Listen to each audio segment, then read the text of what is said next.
profile picture showed a smiling 14-year-old girl with sun-kissed hair and braces, the perfect picture of innocent adolescence. The bio read simply, "Homeschooled and lonely, looking for real friends." The messages started sweet compliments about their TikTok posts, shared interest in video games, inside jokes that made them feel special. But behind that glowing phone screen lurked a truth more disturbing than any of her victims could imagine. Because that girl, she didn't exist. The photos were stolen, the life story fabricated, the braces digitally added. Every single detail meticulously crafted by a 20-something woman named Megan Marie, not to find love, not for money, but to execute one of the most calculated campaigns of digital revenge ever seen on social media. What we know is you have been the adult, you have been preying upon them, you have been taking advantage of them, you have been abusing them, based on the allegations that the state has put forward. Over months, she would identify her targets, typically boys aged 13 to 16 posting about loneliness or heartbreak. She studied their interests, mirrored their humor, became their perfect match. Some conversations lasted weeks before turning intimate. Others escalated rapidly to explicit exchanges. But they all followed the same terrifying pattern. Phase 1, gain their trust with shared secrets. Phase 2, collect their most vulnerable moments, screenshots, videos, voice messages. Phase 3, the trap would spring. Sometimes she'd ghost them abruptly, leaving them confused. Other times, she'd reveal the truth in brutal public humiliation. But her most disturbing tactic? Blackmailing victims into recruiting their own friends into her web. The fallout was catastrophic. One victim attempted suicide. Several changed schools. Entire friend groups were torn apart by the revelations. When investigators finally pieced together the scope of her operation, they found evidence she manipulated over 60 boys across 12 states, all while working a normal day job at a Florida retail store. This isn't just about one disturbed individual. Megan's case exposes terrifying flaws in how we protect children online. She bypassed age verification systems, exploited platform algorithms, manipulated the very psychology of adolescent development, and most chillingly, there are almost certainly others like her operating right now on the apps your children use every day. So how did an unassuming woman in her 20s build this devastating digital empire? Why did her victims keep falling for it? And what finally brought her whole operation crashing down? This is a disturbing true story of the TikTok catfish queen. Megan grew up in a small town where everyone knew each other,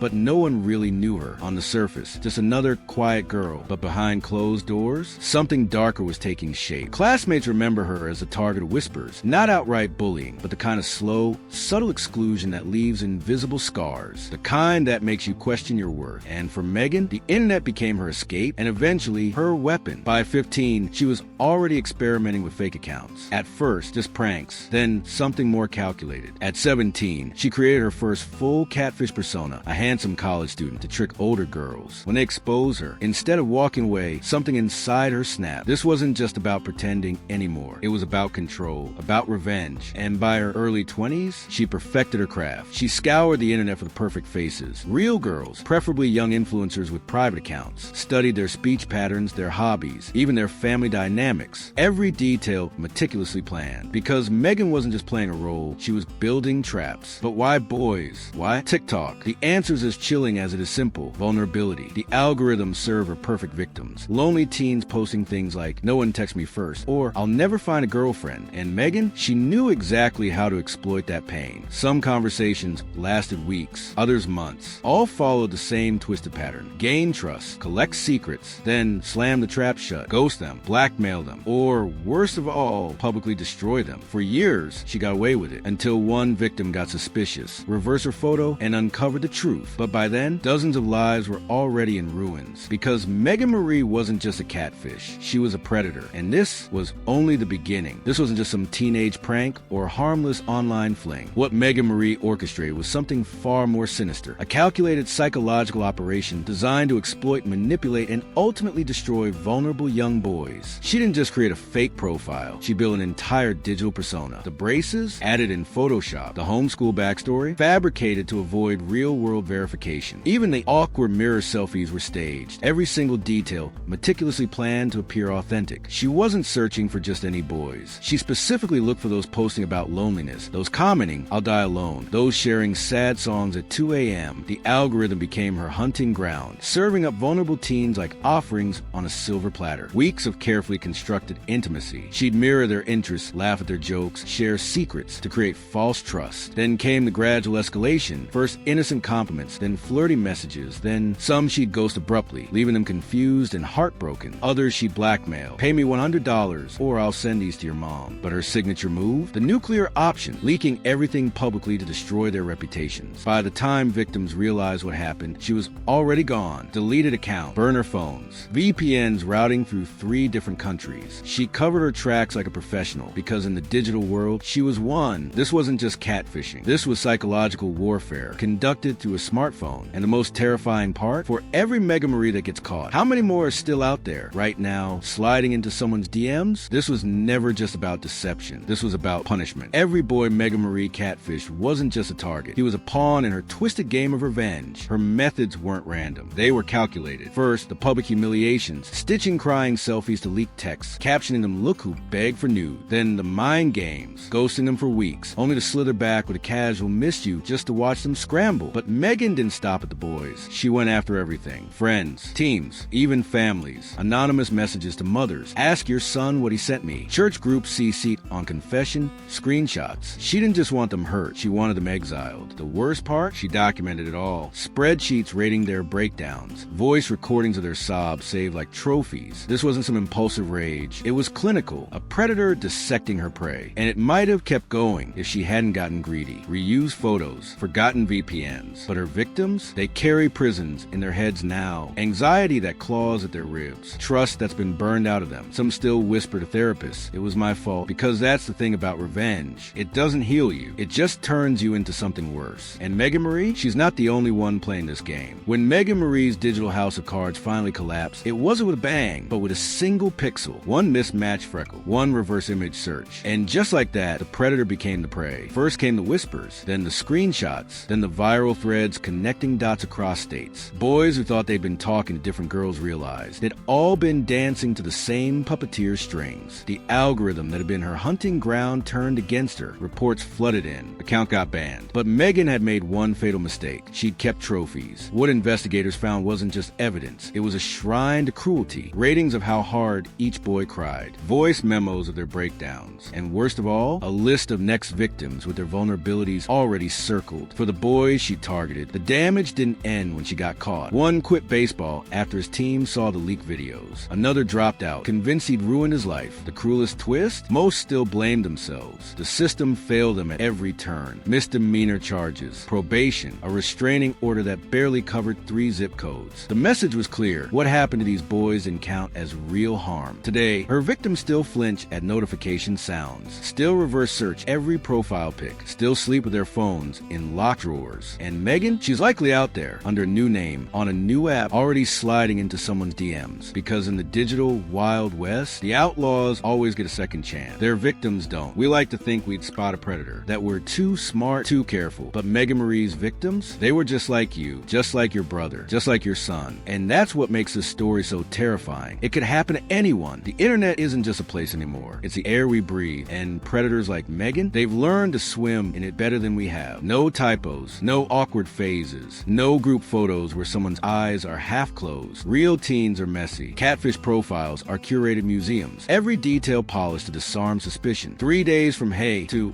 I've never told anyone this before. 2 weeks to explicit photos. Healthy relationships don't move at algorithm speed, but trauma bonds, those run on deadlines. They nest in platforms meant for kids. TikTok, Snapchat, gaming chat, not because they're easy, but because that's where the children are. And the platforms, they're too busy monetizing attention to protect it. Catfish tech and fake faces now, but not real-time obedience. If their story doesn't add up offline, it's not a plot hole, it's a trap. Real people leave breadcrumb. Liars leave script. Most laws against online predation were written when the internet meant AOL chat rooms. Today, a predator can destroy a life from another continent and face zero consequences. Platforms know vulnerable users are being targeted. But engagement is engagement, whether it's from a dance trend or a predator's grooming. And guess which pays better? We teach kids to report bullies in cafeterias. But when the abuse happens through a screen, suddenly it's drama, not crime. Found out you're being catfished? Don't just block. Burn everything. New account, new emails, even a new number if you can. Predators hate starting from scratch. Predators rely on isolation. Break their system by comparing notes. That girl who seems fishy? Chances are she's messaged half your school. We don't let kids drive without lessons. Why hand them smartphones with zero predator defense training? The talk isn't stranger danger anymore, it's profile danger. Megan Marie wasn't some mastermind. She was just early. Today, her playbook is being mass-produced in dark corners of the internet, faster than laws or parents can keep up. This isn't fear-mongering, it's fireproofing. Because in the digital age,